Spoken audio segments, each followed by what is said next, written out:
This conference will now be recorded. Hey, everybody, welcome back. This is Dr. Doug Smith. It is 1 o'clock. It is time for our Monday through Thursday podcast at 1 o'clock. Uh, uh, Please don't forget to subscribe and like us, and we appreciate your time. And remember, post these podcasts on your social media and everybody else's social media. Now, if you've been following us past few days, you know that we are going through the 5 steps of factual causation. Factual causation is what you present in a court of law, particularly if you're trying to prove that a company made a product that poisoned you. It's a type of law called toxic tort, and toxic tort, as we've been talking about, is divided into the factual causation. The factual causation being the 5 components of general causation, specific causation, signature disease, biomarker of exposure, and biomarker of disease. Past couple of days, we spent time going over general causation. And as promised, today we're going to start into the concept of specific causation. General causation would be that the opioids had the ability to cause genetic damage in humans. That would be general causation. Specific causation, and I'm speaking now directly to the individuals who have been harmed or had a family member or loved one who was harmed. Specific causation is that the opioids caused damage in you.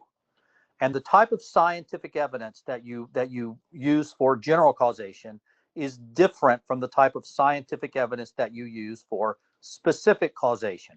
Remember, general causation is that the opioids had the ability to cause damage in humans. Specific causation is that the opioids caused the damage in you.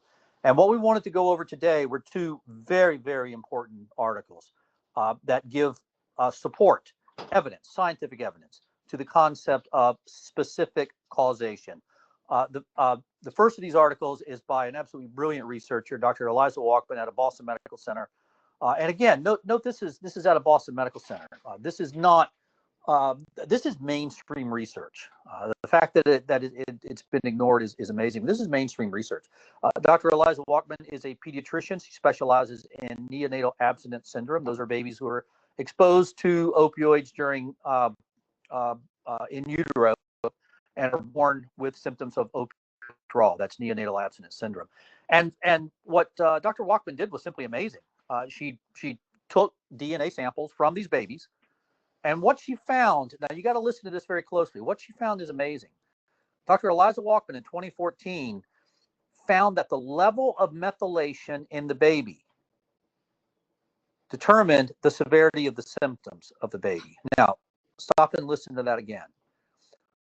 Dr. Eliza Walkman in 2014 published research that found that the level in the baby determined the severity of the symptoms in the baby. Now, for those of you who have experienced opioid withdrawal and the horror of opioid withdrawal, what this means is that the severity of your symptoms was based upon the severity of your methylation.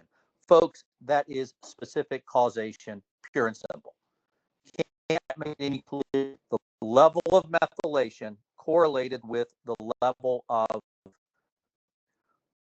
that is specific causation. So we've now shown excellent scientific evidence for general causation with the Nielsen article and the Shorebob article, and now we're moving into incredible scientific evidence for specific causation, particularly with the Walkman article from 2014. Now, nobody really paid a lot of attention to the Walkman article from 2014 to what the mainstream wants to believe, and people are making a lot of money off of this false belief, this fairy tale of opioid addiction. I'm making a lot of money off that, and that's a difficulty that we face.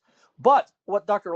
Eliza Walkman did in 2018 was, since nobody else replicated her study, she came back and replicated the study herself. Remember, replication is a fundamental component of what is real, true science. Remember, the psychiatrists are using what's called pseudoscience, and that term came from Dr. Karl Popper himself, who said that psychiatry is pseudoscience. It is not real science. That is not me saying that. That is Dr. Karl Popper, the founder of the type of science that we use today. So you've got the 2014 article by Dr. Walkman. You got the 2018 article by Dr. Walkman. In the 2018 article, Dr. Walkman did one thing a little bit different. She also showed that the severity of the methylation in the mother also correlated with the severity of the methylation, with the severity of the symptoms in the baby. So the severity of the of the DNA damage is what determines the severity of the symptoms. Folks, that is the best evidence that we could ever have for specific causation. Now, we're going to pick up here tomorrow, and we're going to go through the second half of specific causation, and then we will have covered general causation. We will have covered specific causation, and folks, at that point, we'll begin to move into what's known as signature disease, which is the surge in epinephrine, the catecholamine toxicity that we spend so much time talking about. So we're going to hold here today. We try to keep this podcast down to 5, 8, 10 minutes so people can listen to it and go on with their days. Again, subscribe, like us, and folks, we will see you here tomorrow at 1 o'clock. My name is Dr. Doug Smith. Thank you for your time and attention.